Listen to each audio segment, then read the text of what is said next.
From Oscar-nominated drama to heartwarming animation, the best of Croatian shorts is a roller coaster you'll want to ride again. This is hands down the strongest short film lineup of Croatian stories you've seen.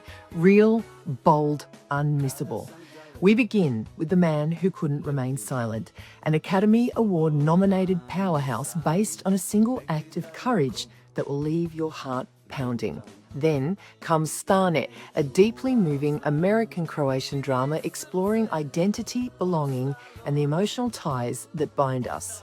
We lighten the mood with Donna's Got It, a hilarious debut comedy from our own Aussie-Croat screenwriter Ivana Zordic that proves that we all need a good belly laugh. Followed by Zarko, Don't Spoil the Child. This is an animated gem from Split, Croatia. It'll warm your heart with its hand-painted charm and its global acclaim.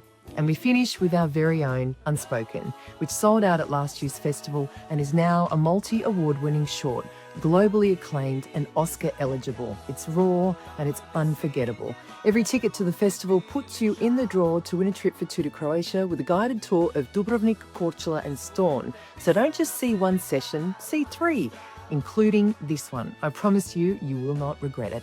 I'm Mariana Rudan from the team at Croatia House, and we can't wait to see you at this year's festival. It's bye for now.